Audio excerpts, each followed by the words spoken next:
Welcome to the It's in Queens podcast. I'm your host, Jeff Simmons, and this is the only podcast that focuses on Queens, the borough that has it all.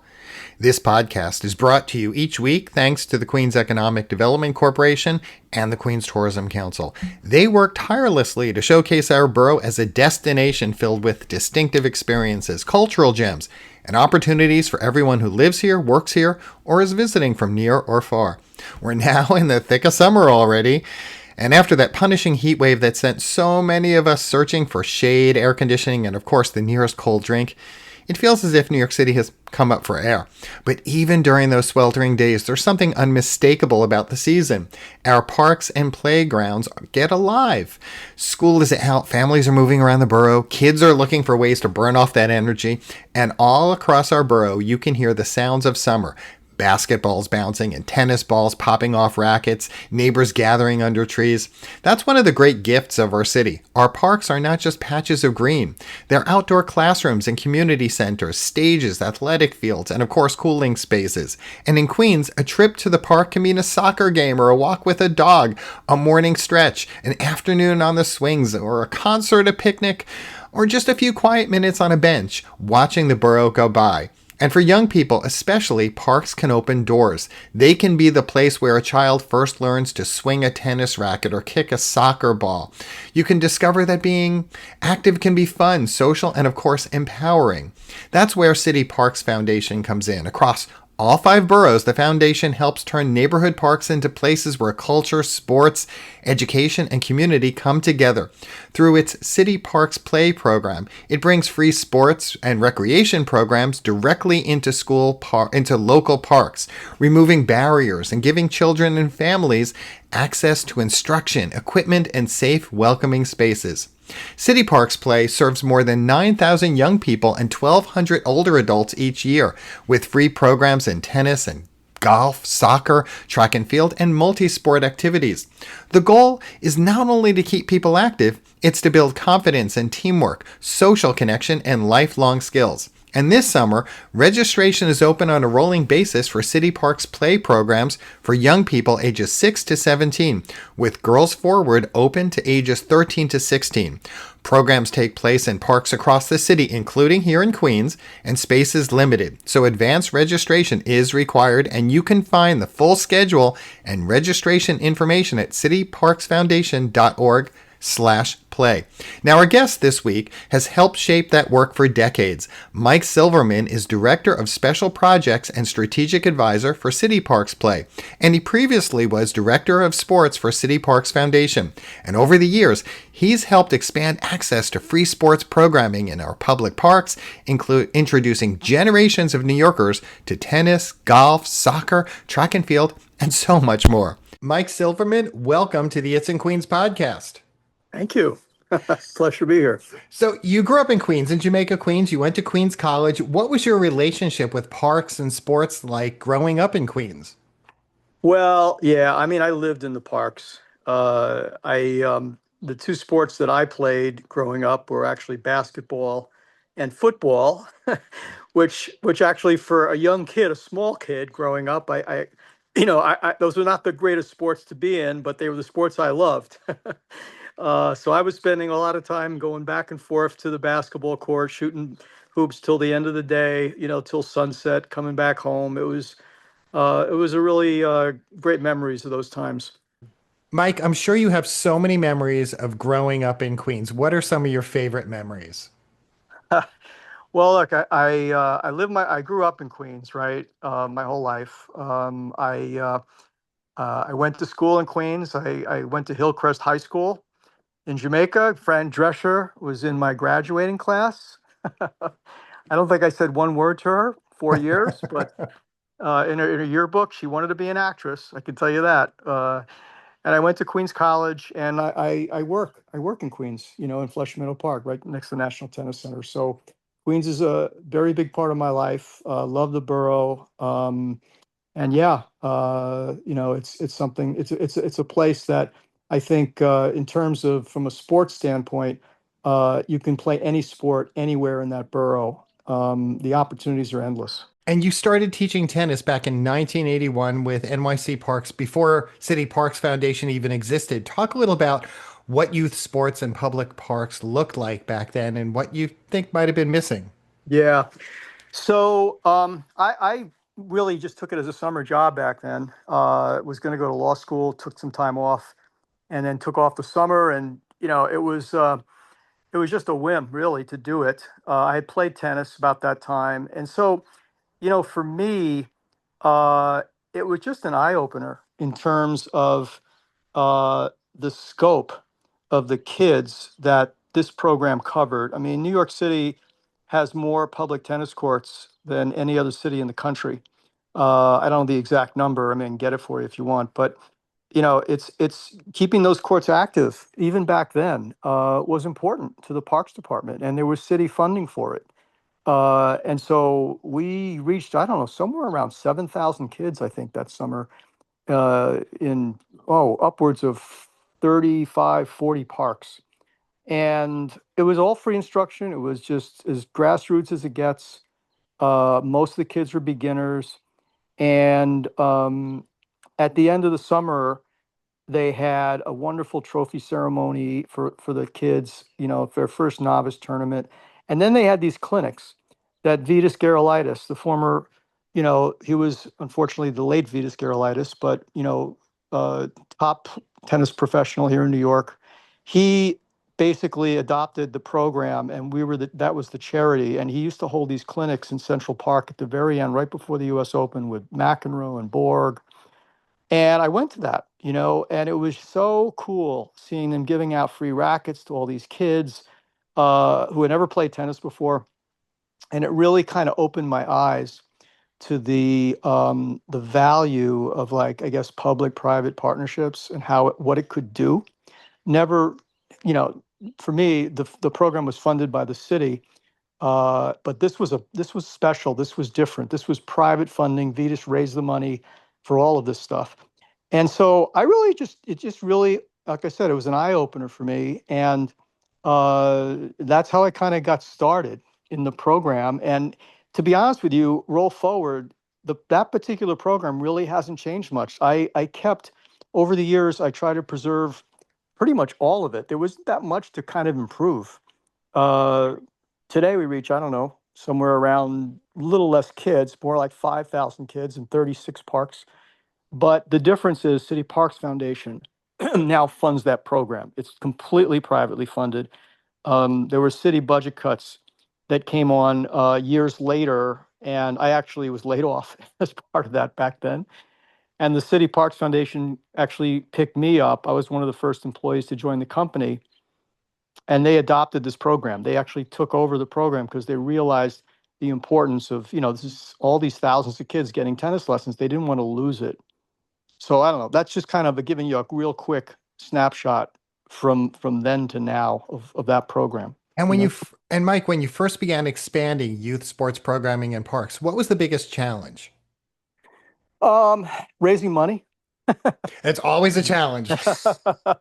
Yeah, and it was something that I think for me, I enjoyed it. It really kind of it's something, the sales aspect, the connection to companies that these are the companies like the Nikes of the world, and back then it was Reebok, one of our first supporters of the program.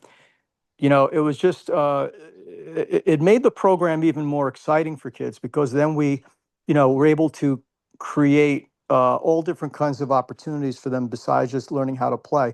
We did have an academy back then that the Peugeot Motor Company sponsored. It sounds like that's kind of interesting Yeah. sponsorship. Still not sure why they did that, but Reebok, they pulled out, and the first company that I got involved was that for me was getting Reebok to support. That was like my first sponsorship, and it was really cool. Back then Reebok was just a young company. They were looking for something to do in the community here in New York, and it just fit. And they sponsored it for like 20 years. And now the program's sponsored by Lacoste, that academy. But these days we do tournaments, we do clinics. I still do a clinic every year. We still do one in Central Park right before the US Open, just like Vetus did. So yeah, you know. And you're mentioning the clinics, and some of your innovations involve incorporating life skills into sports. Talk a little about the importance of life skills and what they have to do with sports. Yeah, and our program more and more has really become that, has become a development. It really is a youth development program using sports as a tool for youth development.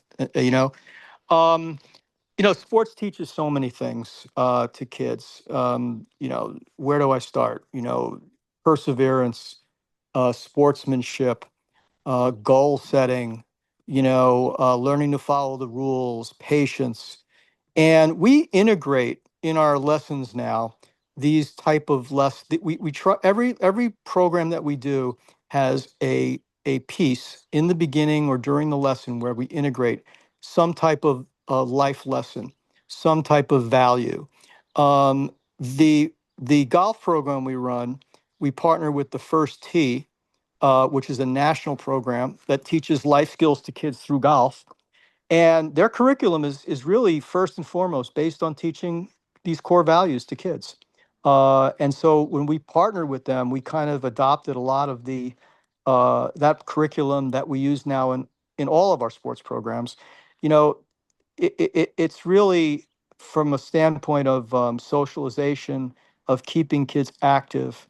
There's so many things, and we have a girls program now called Girls Forward that's geared toward teenage girls to keep them playing and staying in sports. And that age group, as you may know, teenage girls after around age 13, 14, there's a significant drop off for teenage girls in participation and staying with sports. And What yeah, oh yeah, and on that note, what makes tennis such a good sport for introducing young people, girls, boys, to, more confidence, discipline, and about healthy competition? Why is tennis such a good sport for this? yeah. Well, tennis, is one of those sports for life, right? As a matter of fact, all the sports we do pretty much are life sports, right? Golf, running, um, tennis in particular, it's a game. I mentioned goal setting before. It's a strategic game. Even when you're learning how to hit a ball, you have to learn where to hit it. If you have somebody on the other side of the net, you try to you start to think about what part of the court you should be using when you're playing. You know, and then in terms of the social aspect. I mean, our programs are set up so that kids tennis can be a lonely sport. It's really just one-on-one combat when you start really playing against one person. But our programs are geared with a team aspect, um, and it's a tremendous opportunity for kids to make new friends, and to play. You know. And to compete as well. Well, yeah, I mean, some of our better players, they continue to play. We have a series of tournaments we do in the summer that are relatively low cost, that are sanctioned by the USTA, and they're in the parks. And kids sign up for them. It's like Little League. It's like their first exposure to playing competitive tennis, and it's great. They play in their own age group. They get a feel for what it's like to play competitively, and so we have all levels, to take them from beginner to getting scholarships. We have hundreds of kids over the years who have received a college tennis scholarship, or a USTA ranking, through our program. Yeah, and one of your signature projects was turning an unused baseball field in Bay Ridge into a golf center. It now serves young people at all skill levels. How did that idea come about? It's crazy how it happened. Back in those days, we're talking like the late 1990s, early 2000s. Tiger Woods was all the rage. And golf. Our phone used to light up with parents saying, "I know you teach tennis, but what about golf?" And so we didn't have really a golf program, and I was just starting to play golf then myself. And one day I was biking past a baseball field, and at a red light, and I just kind of took a look at it and stopped, and it just hit me like I had one of these kind of aha moments, where I just looked at it and said, "Wait a second, why can't we just teach golf on a baseball field to little kids. You don't need a golf course. Why, the Parks Department years and years ago, back then, used to bus kids to driving ranges, and it didn't really take. And so we threw out this idea of, putting a flag in the outfield, turning it like into a temporary driving range, sort of, to bring the game to the kids in their own neighborhood. And the first year it took off, just like 1,000 kids signed up for it. We were kind of unprepared and overwhelmed, you know. And what was cool about it was, now we are years later, we still do that particular program. So, kids can still sign up for that. We do it in about 5 or 6 parks still, but the program's evolved to the point now, we're talking 25 years later, where we have uh, 3 dedicated golf centers in the city just for kids that are free, including one in Brooklyn that's completely set up for kids, near the Diker Golf Course. We're opening a new one at Clearview in Queens, since we're talking Queens, right? That's going to open in the fall at Clearview Golf Course. And we have one at the Flushing Pitch and Putt as well, where they have a small netted range. They have their own putting green, and we have a great staff to keep kids playing. So it's been a great story.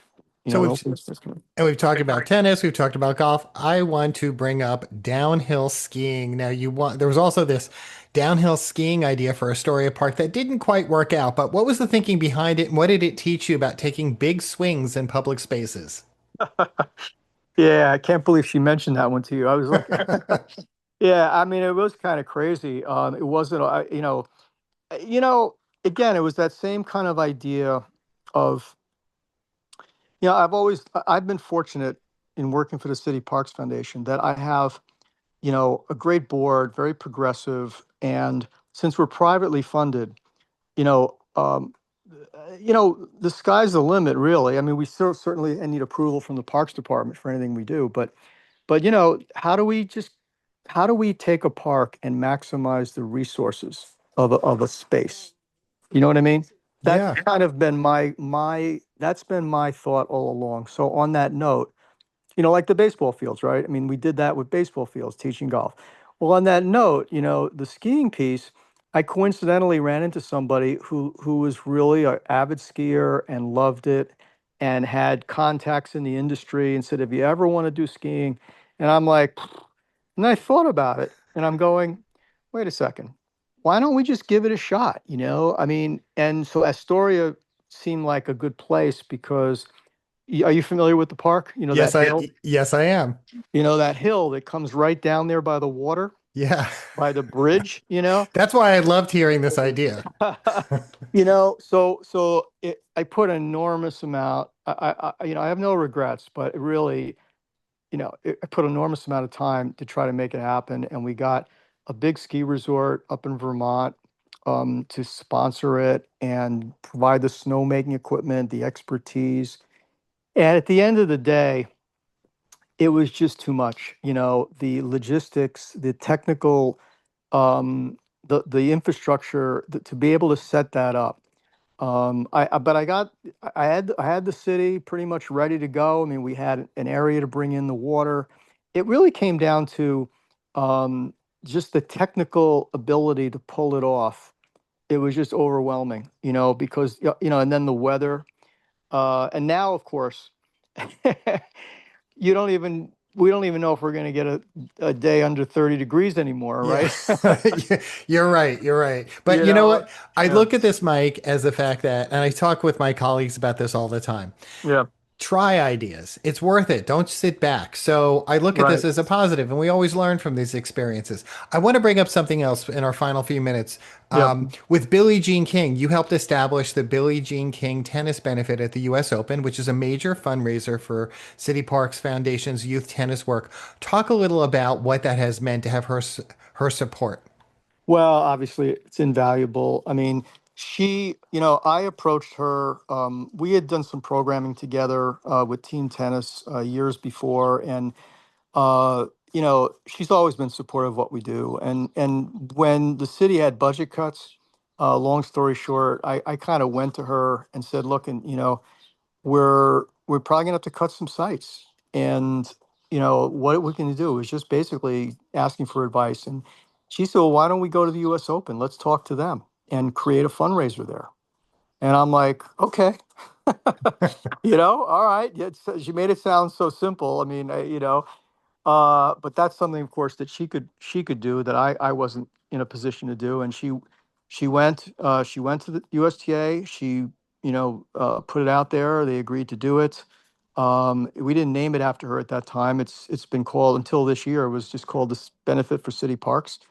But she founded this event, and she has not missed a day in 27 years, and is all in.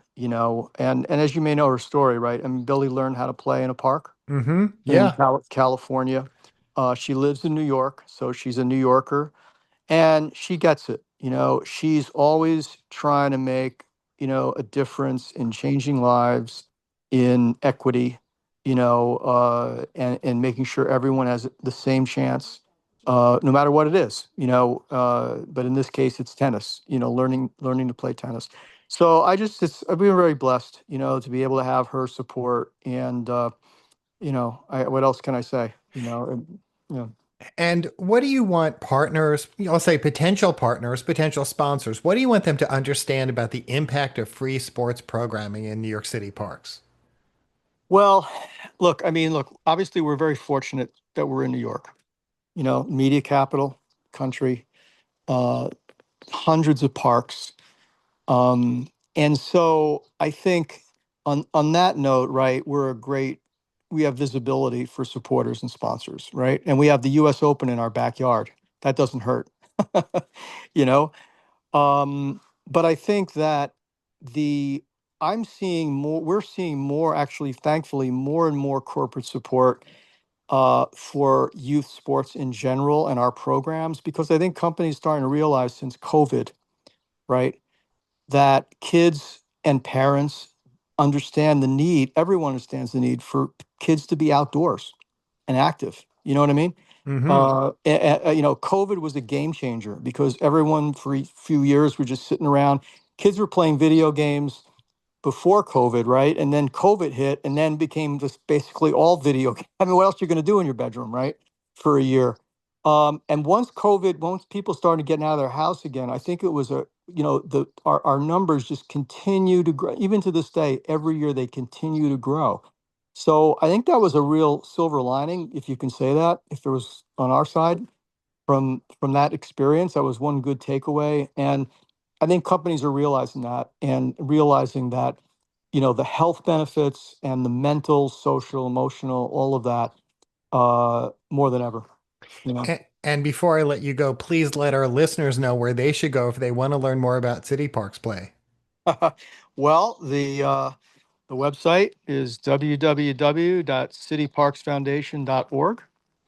And we are registering right now for the summer, and all programs, okay, tennis, golf, track and field, soccer, and fitness. So those are the free programs we offer. So yeah, programs start the second week of July. So if you encourage parents and kids to sign up soon. Mike Silverman, I want to thank you so much for appearing with us here on the It's in Queens podcast. Thank you very much. Appreciate it. City Parks Foundation's work is a reminder that a park can be so much more than a place to pass through. It can be where young people learn discipline and teamwork, where older adults stay connected, where families come together, where entire neighborhoods find a sense of community. And of course, City Parks Foundation is only one part of a much larger summer story unfolding across Queens. If you're looking for something else to do this month or next, whether it's outdoors, indoors, cultural, athletic, musical, delicious, or all the above, we have you covered. That's where Rob Mackay comes in, because he's with the Queens Tourism Council and Queens Economic Development Corporation. And each week he highlights some of the more exciting events that are happening in our borough. Jeff, it's summer and it's time to head to the beach. And it's also time to play ping pong outdoors on the beach. That's to say, because of the Between Tides, which is it's an exhibition. It's an art exhibition, but I think you would also call it an interactive athletic exhibition. It's on the sand at Beach 67th Street in Rockaway until September 13th. It's spearheaded by the Public Art Fund. It consists of a bunch of ping pong tables designed by artists. So, of course, one looks like a mermaid, one looks like a musical instrument, one looks like a beach scene, one looks like a Mesoamerican ball game, and so on and so forth. And beachgoers are encouraged to play. In fact, free ping pong paddles and balls are available on Fridays from 10 to 4 and Saturdays and Sundays from noon to 6. So you can go out to the beach and enjoy it all. And while you're there, you can play some ping pong. Learn more. Again, it's called the Between Tides exhibition, and it's part of the Public Art Fund. Learn more about it. It's in Queens. All right. Thanks, Jeff. That's just a sample of all that's happening in our borough, and in the summer, that list grows by the day. This is the time of year to get out and enjoy Queens, catch a concert under the stars, walk through a neighborhood you may not have explored in a while, try a restaurant you've been meaning to visit, and of course, take the kids to a playground or a pool, find a festival, a film, a museum. Well, even just a patch of shade in one of our parks. Queens gives you so many ways to have a great summer. You could spend a morning in Flushing Meadows, Corona Park, an afternoon by the water in Long Island City or Rockaway, or an evening at a performance. Just remember to be smart about the heat and bring water, check on neighbors and older relatives, and take breaks when you need to. And the place to go to discover and explore everything that's on the horizon is so easy to remember. It's at the It's in Queens website at itsinqueens.com. And for more business news, how to help your business or friends or family members, take a moment, make a point to visit the QEDC's website at queensny.org. And when you're there, sign up for their newsletter. And by the way, when you get out and visit any place in Queens this summer, take a photo or two and share them with us. Make sure to use the hashtag #It'sInQueens when you post on Instagram. Who knows, your photo could become our photo of the week. So have a wonderful summer. Stay cool. Keep exploring. Keep celebrating everything that makes this borough such an extraordinary place to live, work, visit, and play. I'm your host, Jeff Simmons, and that's it for this week's It's in Queens podcast.